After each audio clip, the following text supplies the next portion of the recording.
آج کے خالق مالک اور رازق ہیں، جو اپنے بندوں پر بے شمار انعامات کرنے والے ہیں، جو ہمیشہ سے ہیں اور ہمیشہ ہی رہیں گے، نہ جن کی ذات میں کوئی شریک ہے نہ جن کی صفات میں کوئی شریک ہے۔ حمد و ثنا کے بعد لاکھوں کروڑوں درود و سلام ہوں اس ہستی اقدس و مقدس پر کہ جن کا نام نامی اور اسم گرامی حضرت محمد رسول اللہ صلی اللہ علیہ وآلہ وسلم ہے، جنہیں تمام کائنات کا ہادی، رہنما، مقتدا، پیشوا، رہبر، امام بنا کر بھیجا گیا، اور جن کے قلب اطہر پر اللہ رب العزت نے اپنی آخری کتاب حمید کو نازل فرمایا۔ حمد و ثنا اور درود و سلام کے بعد لاکھوں رحمتیں ہوں آپ کے صحابہ پر، امت کے ادیبوں، شہیدوں، واعظین، مبلغین، محدثین، مفسرین پر کہ جن کی وجہ سے اسلام ٹھیک اور مکمل حالت میں ہم تک پہنچا۔ معزز سامعین گرامی قدر، سیرت النبی کے حوالے سے نبی کریم صلی اللہ علیہ وسلم کے بچپنے کے چند واقعات آپ کی خدمت میں پیش کیے تھے۔ ہم یہاں پہ پہنچے تھے کہ نبی کریم صلی اللہ علیہ وسلم کی والدہ کی وفات ہوئی۔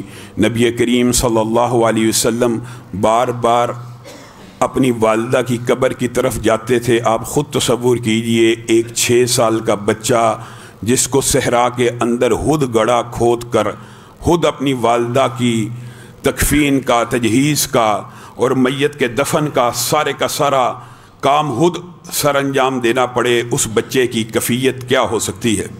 بعض روایات کے اندر یہ بات ملتی ہے کہ دادا عبد المطلب بھی اس سفر میں ہمراہ تھے، اور بعض روایات کے اندر دادا عبد المطلب اپنے پوتے کو لینے کے لیے وہاں پر آئے۔ دونوں روایات اگر ان میں آپس میں تطبیق کی جائے تو یہ بات بنتی ہے کہ مقام ابوا سے دادا عبد المطلب نے نبی کریم صلی اللہ علیہ وسلم کو اپنے ہمراہ لیا، ام ایمن کے ساتھ دوبارہ مکہ کی طرف لے کر چلے گئے۔ نبی کریم صلی اللہ علیہ وسلم کو پہلا غم اپنی رضائی والدہ 2.5 سال کی عمر میں حقیقی والدہ کے پاس چھوڑ گئی۔ 2.5 سال کا بچہ انہی کو اپنی والدہ سمجھتا تھا، لیکن والدہ کی محبت، سایہ، عاطفت آیا۔ 6 سال کی عمر میں والدہ اس دنیا سے چلی گئیں۔ اب دادا نے کفالت کو سنبھالا اور بڑا عمدہ سنبھالا۔ صحیح روایات کے اندر یہ بات آتی ہے کہ دادا عبد المطلب اس وقت آپ کو پتہ قریش کے سردار تھے، بڑی شان و شوکت والے تھے۔ ان کا جو قالین تھا وہ خانہ کعبہ کے سائے میں بچھتا تھا، خانہ کعبہ کے سائے میں ان کا قالین بچھایا جاتا تھا۔ عبد المطلب کا کوئی بیٹا اس قالین کے اوپر نہیں تھا بیٹھتا، عزت کی وجہ سے، احترام کی وجہ سے، لیکن نبی کریم صلی اللہ علیہ وسلم کم عمری میں تھے۔ بچہ ہونے کے باوجود وہ بھاگتے ہوئے آتے، جہاں پہ ان کے دادا نے بیٹھنا ہوتا عین اسی جگہ آ کر بیٹھ جاتے۔ چچا تیزی سے آگے بڑھتے کہ اس کو پکڑ کر اس جگہ سے اٹھا دیا جائے، تو دادا عبد المطلب اپنے بیٹوں کو کہتے، محمد صلی اللہ علیہ وسلم کو میرے قالین پہ بیٹھنے سے مت روکیے، یہ بڑی شان والا ہوگا، یہ بڑی عظمت والا ہوگا۔ میں نے اس کا نام محمد اس لیے رکھا ہے کہ دنیا جہان میں اس کی تعریف ہو، اس کی توصیف ہو، اس کی نعت کو بیان کیا جائے۔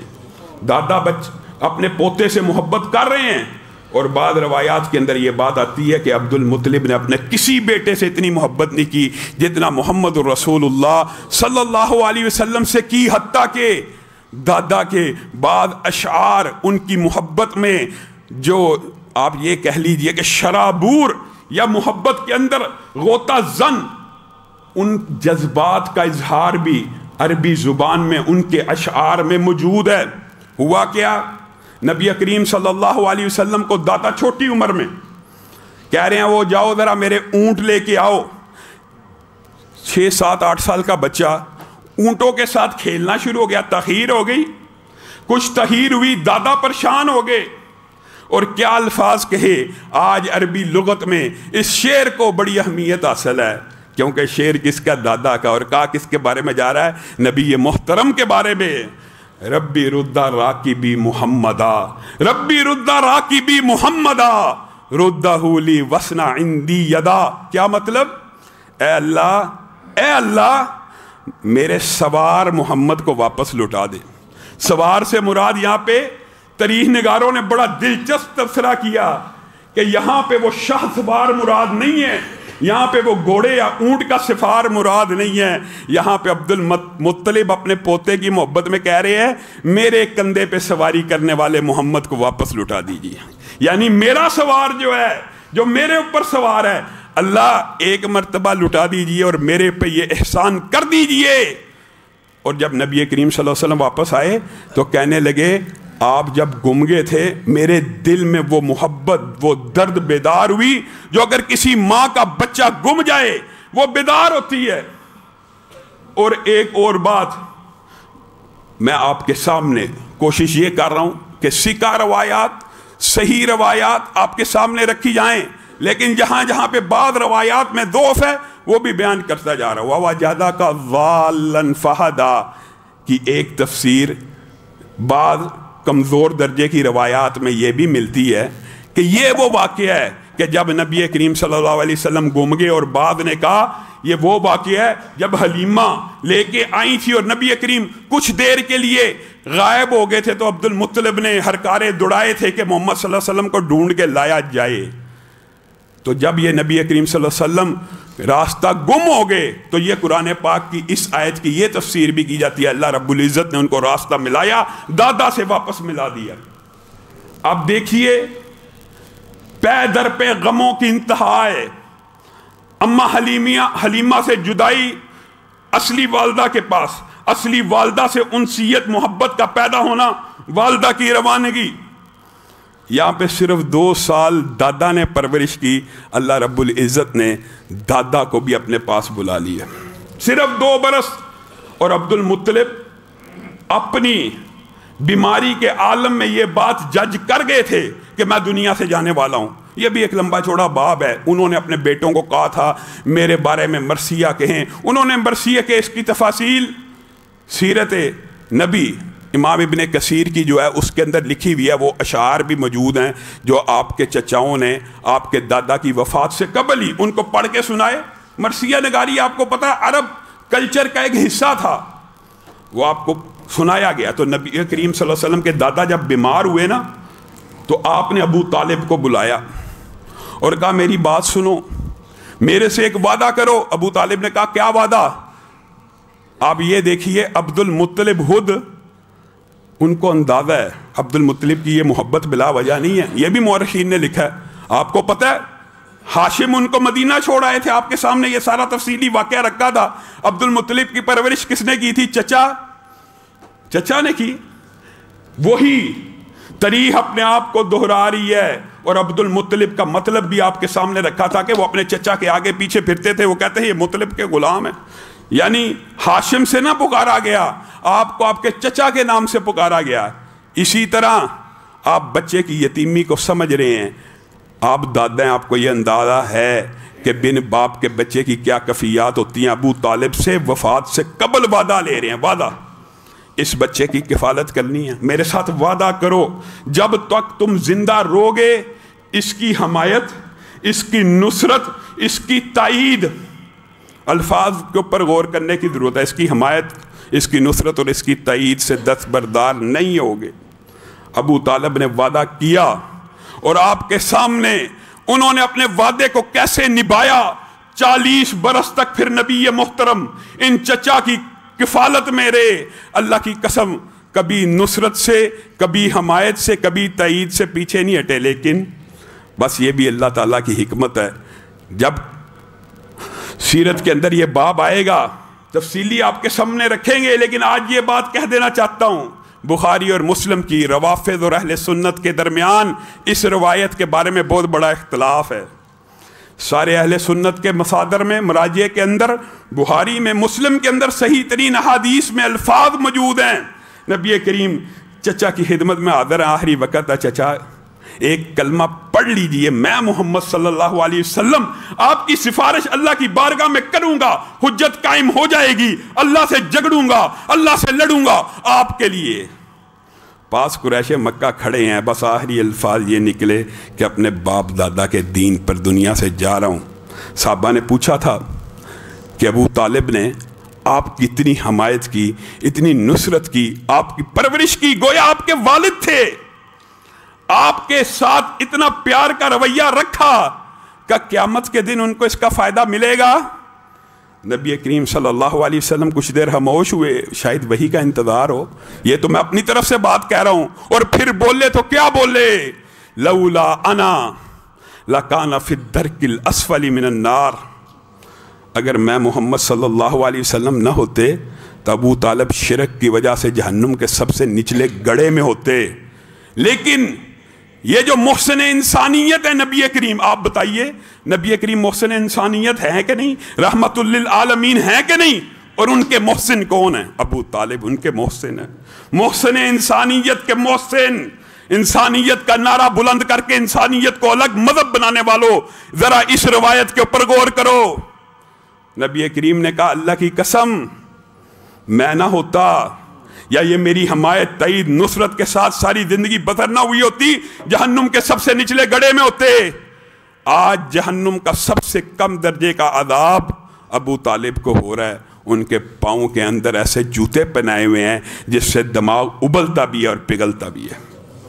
کون سی انسانیت، کون سا مذہب جس کو تم نے اٹھایا ہوا؟ انسانیت ایک مذہب ہے. انسانیت کی جتنی خدمت، اللہ کی قسم انسانیت کی اگر سب سے بڑی خدمت تاریخ انسانیت میں کسی نے کی ہوگی تو وہ ابو طالب ہوں گے. بتائیے ایمان قبول نہیں کیا. یہی وہ فرق ہے جو عبداللہ ابن جدعان کے بارے میں نبی کریم نے کہا تھا کہ اگر کلمہ پڑھ لیتا اور اگر عقیدہ یہ نہ رکھتا کہ اللہ کے علاوہ لات منات عزا بھی رزق دیتے ہیں تو جنت میں چلا جاتا. ابو طالب انشاءاللہ جب سیرت کا باب آگے چلے گا اس حوالے سے، لیکن یہ اشکال دور کر لیجئے. اور نبی محترم کو اللہ رب العزت نے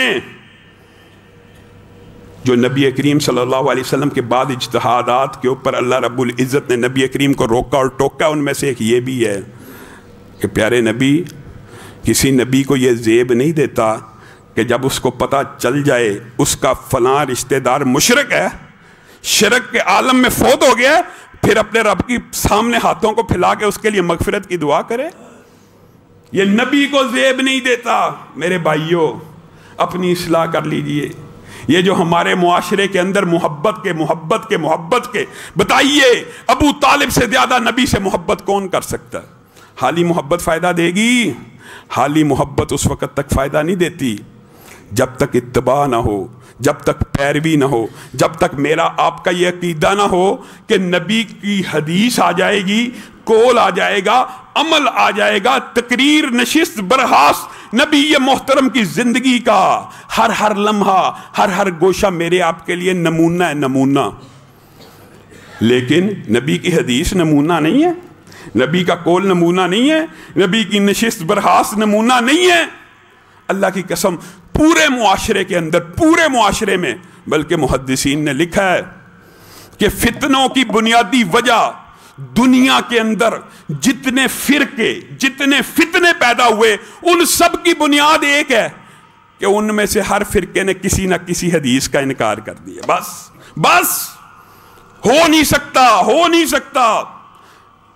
بتائیے ختم نبوت کے بارے میں اگر حدیث کو مان لیا جاتا لا نبی بعدی کہ میرے بعد کوئی نبی نہیں ہے، میں آخری نبی ہوں، اگر اس تشریح کو مان لیا جاتا امت میں کوئی جھوٹا نبی پیدا ہوتا. جتنے فتنے آتے ہیں وہ انکار حدیث کی وجہ سے آتے ہیں. کوئی ایک فرقہ باطل، کوئی ایک فتنہ ایسا نہیں ہے جو معرض وجود میں آیا ہو اور اس کی وجہ حدیث کا انکار نہ، ممکن نہیں ہے.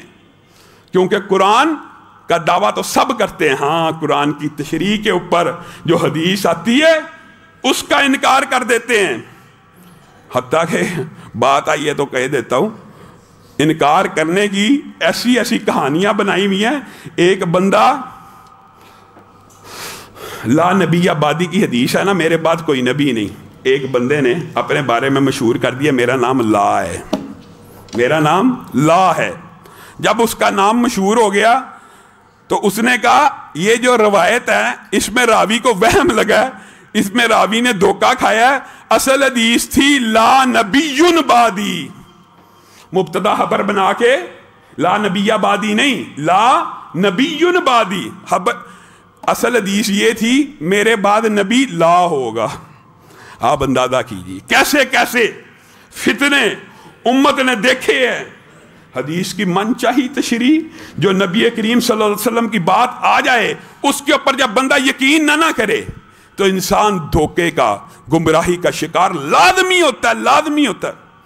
انشاءاللہ کبھی موقع آیا تو خاتم النبیین اور ختم نبوت کے حوالے سے بھی تفصیلی اہل سنت کا موقف آپ کے سامنے رکھیں گے. آج جو آپ کے سامنے بات رکھی ہے وہ یہ ہے اہل سنت کا، روافض کا اس بارے میں اختلاف موجود ہے. لیکن اگر یہ بات کہی جائے ہم مانتے ہیں. بتائیے میں آپ کے سامنے یہ بات رکھ رہا ہوں کہ نبی کریم صلی اللہ علیہ وسلم محسن انسانیت ہیں اور نبی کریم کے محسن ابو طالب ہیں. پوری انسانیت کے سب سے بڑے محسن ہیں، کفالت کی بڑی عمدہ کی. حتیٰ کہ روایات میں آتا ہے اپنے بچوں کو کھانا نہیں تھے دیتے کہ محمد صلی اللہ علیہ وسلم آئیں گے میں تب تمہیں تمہارے جو برتن ہیں ان میں سالن ڈال کے دوں گا. اور مورخین نے اس بارے میں بھی لکھا ہے کہ ابو طالب یہ اس لیے کیا کرتے تھے کہ جب نبی کریم صلی اللہ علیہ وسلم اس کھانے میں شریک ہوتے تو ایک پلیٹ کھانا ابو طالب کی ساری اولاد کو پورا آ جاتا.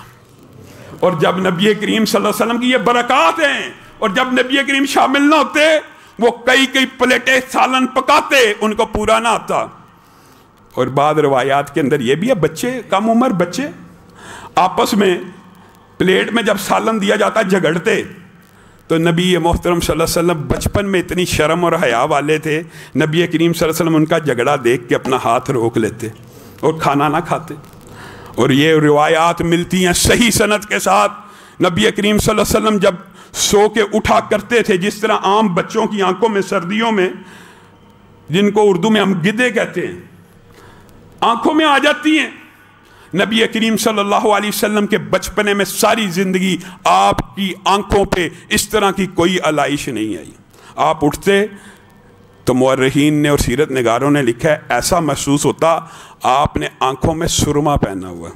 آپ اٹھتے ایسا محسوس ہوتا کہ آپ نے بالوں میں تیل لگایا ہوا ہے. ہاں یہ بات ہے ابو طالب وہ مالی طور پہ کچھ کمزور تھے، محبت میں کمزور نہیں تھے، مالی طور پہ کچھ کمزور تھے. اور یہ اللہ رب العزت کی حکمت ہے نبی کریم صلی اللہ علیہ وسلم کو پے در پہ غم اور صدمات اس لیے دیے کہ رہتی دنیا تک قیامت تک کے لیے جو انسان آنے ہیں ان کے لیے ایک رول ماڈل بن جائیں رحمت کا، محبت کا، الفت کا، ناز و نام اور لاڈ پیار. اس طرح کا والد اور والدہ کا جو نہ ملا اس کا اثر یہ نکلا کہ نبی کریم صلی اللہ علیہ وسلم نہایت نرم مزاج ہو گئے. نبی کریم صلی اللہ علیہ وسلم درد کا احساس کرنے والے بن گئے. اور یہاں پہ جو نبیوں کی ٹریننگ کی ابتدا ہوتی ہے ما بعث اللہ نبیا الا رعى الغنم.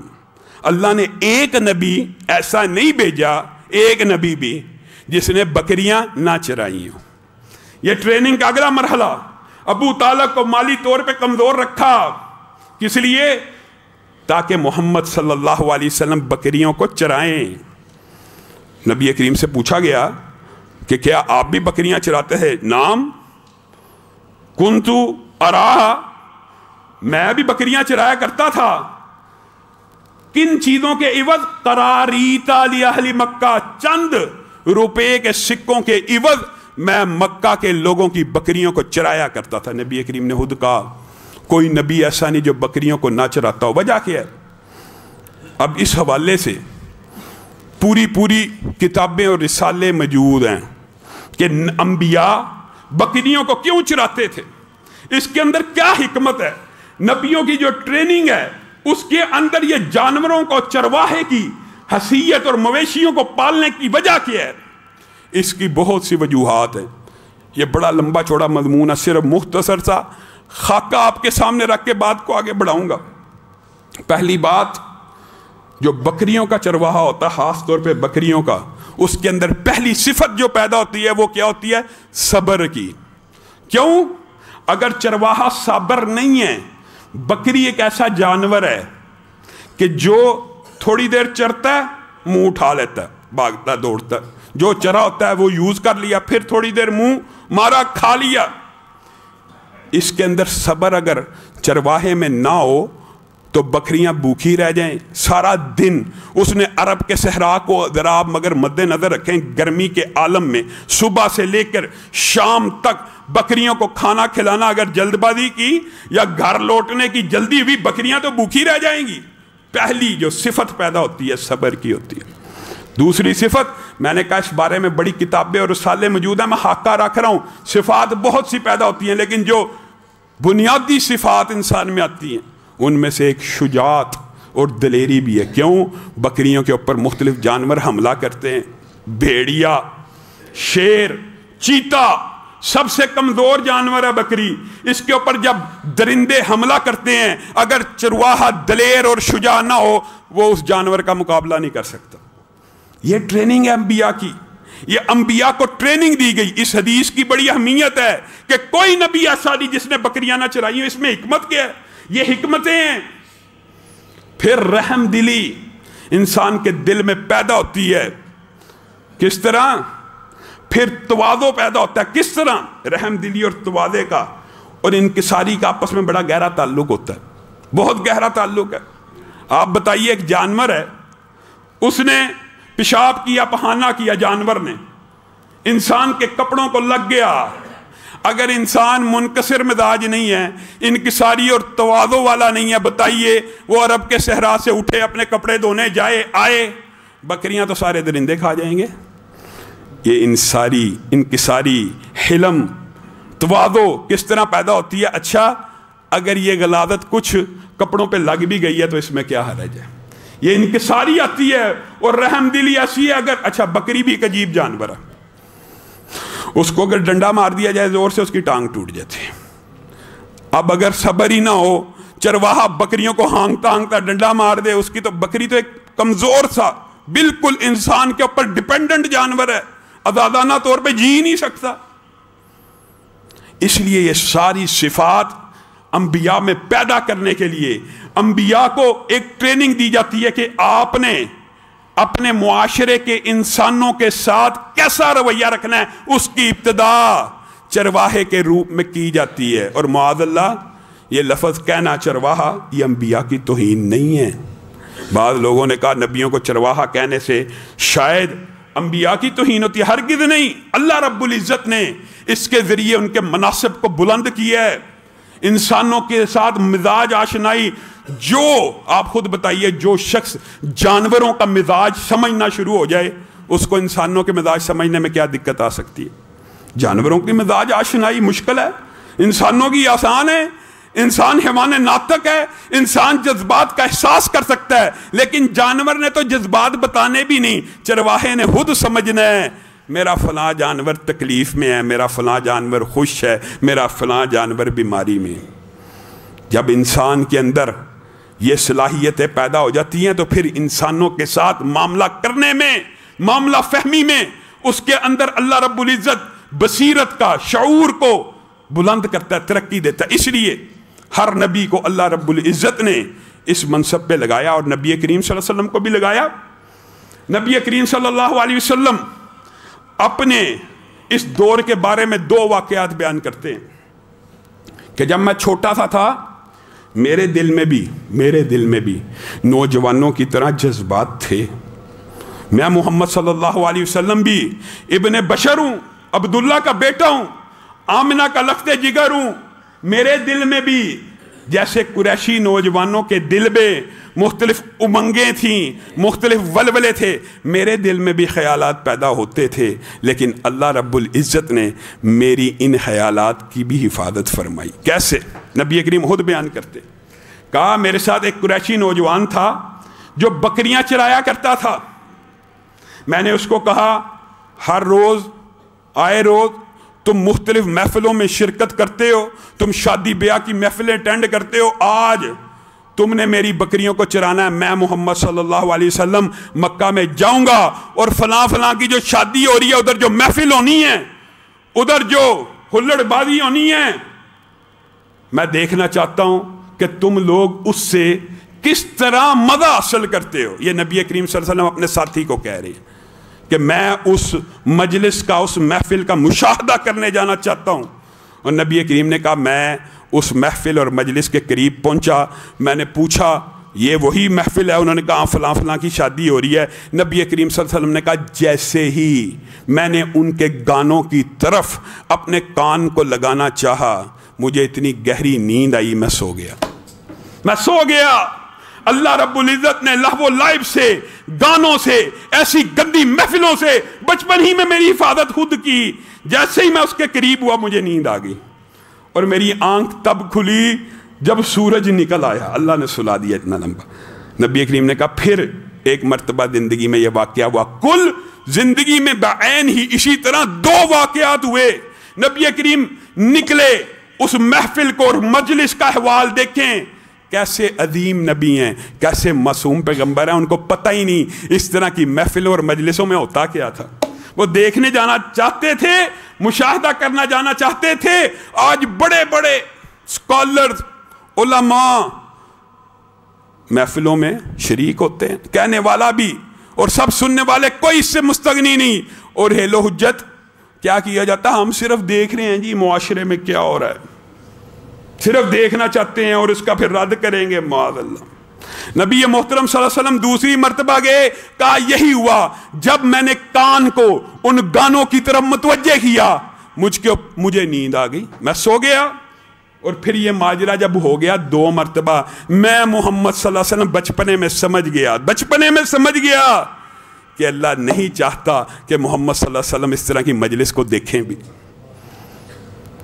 اچھا ایک بات بڑی عجیب ہے، اگرچہ واقعی نبی کریم صلی اللہ علیہ وسلم کے اوپر جب جبریل امین آئے، نبی کریم صلی اللہ علیہ وسلم کے لیے یہ ایک، جب وہ واقعہ آئے گا آپ نبی کریم کی کفیات کے بارے میں سنیں گے۔ نبی کریم صلی اللہ علیہ وسلم کے دل میں رعب پیدا ہوا، لیکن نبی کی ٹریننگ بچپن سے ایسے واقعات کے ساتھ ہو رہی تھی، اور نبی کریم کے کانوں میں یہ باتیں پڑتی رہتی تھیں تاکہ آپ کو تیار کیا جا سکے، آپ کی ٹریننگ ہو سکے۔ ایک دم آپ کے لیے بہت بڑا دھچکا نہ ہو کہ آپ کے اوپر فرشتہ نازل ہو گیا ایک دم، تو یہ بہت بڑا دھچکا ثابت نہ ہو۔ اس کے لیے بچپن سے، کیوں میں یہ بات کس لیے کر رہا ہوں؟ کیونکہ یہ نبی کریم صلی اللہ علیہ وسلم نے اپنے چچا کو یہ الفاظ کہے تھے، عباس کو، ایک مرتبہ بچپنے ہی میں نبی کریم چھوٹے تھے، بچے اپنے چچاؤں کی مدد کر رہے ہیں، پتھر پکڑا رہے ہیں، نبی کریم صلی اللہ علیہ وسلم نے بھی کرتا پہنا ہوا اور نیچے تہمد باندھا ہوا، تو سارے بچے کرتا اور تہمد اتار کے اپنی تہمد اور کرتے کو کندھے کے اوپر رکھ کے ان کے اوپر پتھر رکھ رہے تھے تاکہ جسم کو پتھر نہ چبھیں، اپنے چچاؤں کی مدد ہو رہی ہے۔ چچا نے نبی کریم صلی اللہ علیہ وسلم کو کہا کہ آپ بھی تہمد اتار لیجئے، کندھے پہ رکھیے اور پتھر اٹھا کے لے آئیے۔ نبی کریم نے چچا کے حکم کی تعمیل کرتے ہوئے جیسے ہی تہمد اتارا، نبی کریم کہتے ہیں میں اسی وقت بے ہوش ہو گیا، بے ہوش۔ بچپن کے اندر نبی کریم صلی اللہ علیہ وسلم کی گانوں کی محفلوں سے اللہ رب العزت کی طرف سے حفاظت۔ 70 کا ننگا، کم عمر کا بچہ ہے، 70 ننگا ہوا نہیں، بے ہوش ہو گئے۔ پھر ایک مرتبہ عباس نے کہا نبی کریم صلی اللہ علیہ وسلم کی چادر اٹھائی گئی، نبی کریم صلی اللہ علیہ وسلم غش کھا کے گرے۔ ان 2 واقعات کے بعد عباس کہتے ہیں نبی کریم نے ایک مرتبہ چھوٹی عمر میں، محمد صلی اللہ علیہ وسلم چھوٹی عمر میں مجھے کہا تھا یہ بات، کیا بات کہی تھی؟ کہ مجھے برہنہ کسی کے سامنے آنے سے منع کر دیا گیا ہے۔ یہ نبی، ان کو بچپن میں یہ ادراک اور شعور ہو رہا ہے کہ کس قسم کی مجالس اور محفلوں سے اللہ ان کو دور رکھ رہا ہے، اور کس قسم کے پروٹوکولز اور ضابطے ان کے لیے مرتب کیے جا رہے ہیں۔ خود کم عمری میں اپنے چچا کو کہہ رہے ہیں مجھے برہنہ کسی کے سامنے آنے سے منع کر دیا گیا ہے۔ چچا عباس کہتے ہیں کم عمر بچے تھے، میں نے لوگوں کے سامنے یہ بات اس لیے بیان نہیں کی کہ معاذ اللہ لوگ یہ نہ سمجھیں کہ اس کے دماغ میں شاید کوئی نعوذ باللہ کوئی ایسی بات آ گئی ہے۔ یعنی یہ بات انہوں نے راز رکھی، اور نبوت آ جانے کے بعد اس بات کا انکشاف کیا کہ بچپن میں رسول اللہ صلی اللہ علیہ وسلم نے مجھے یہ بات کہہ دی تھی۔ اگرچہ تب تک فرشتہ نہیں تھا، لیکن نبی کریم صلی اللہ علیہ وسلم نے یہ ساری ججمنٹ ان احوال سے کر لی تھی جو نبی کریم صلی اللہ علیہ وسلم کے حفاظت کے حوال تھے۔ انشاءاللہ آئندہ آنے والے خطبے کے اندر ابو طالب کی سرپرستی کے اندر نبی کریم صلی اللہ علیہ وسلم نے جو شام کا سفر کیا، بحیرہ راہب کا جو واقعہ، اور اس کے آگے سے تمام واقعات کو شروع کریں گے۔ بعض لوگوں نے اس کو بحیرہ کہا، لیکن حقیقت میں اس کو بحیرہ راہب کہا جاتا ہے۔ صرف ایک بات کر کے میں اپنی بات کو ختم کروں گا۔ نبی کریم صلی اللہ علیہ وسلم بچپن کے عالم میں ابھی بچے تھے۔ یہ انکشافات، یہ ہدایات، یہ سلسلے اس لیے تھے کہ نبی کریم کو ذہنی طور پر ٹریننگ دی جائے۔ آنے والے جو انہوں نے قیامت تک کے لیے انسانوں کا سردار اور امام مقرر ہونا ہے، اس کی پیش بندی ہو رہی ہے، اس کی ٹریننگ ہو رہی ہے۔ نبی کریم خود بیان کرتے ہیں، میں آج بھی ابھی بچے تھے، ابھی نبی اور نبوت اور رسالت کا پیغام جبریل امین کے ذریعے نہیں اترا۔ نبی کریم نے کہا میں بچپن میں جو پتھر مکہ کے اندر مجھے بچپن میں سلام کیا کرتا تھا، میں آج بھی مکہ کے اس پتھر کو جانتا ہوں۔ ایک بچے کو مکہ کا پتھر سلام کر رہا ہے۔ حقیقت بات یہ، میں اور آپ، جمادات، نباتات، کائنات، زمین و آسمان نبی کی قدر کو پہچان گیا۔ میں اور آپ اس نبی کی قدر نہیں کر سکے۔ حدیث رسول آ جائے، قول رسول آ جائے، نہیں میرے امام کی بات چلے گی، میرے مفتی اور فقیہ کی بات چلے گی۔ اللہ رب العزت جو کہا گیا، جو سنا گیا، اس کو سمجھنے کی توفیق عنایت فرمائے۔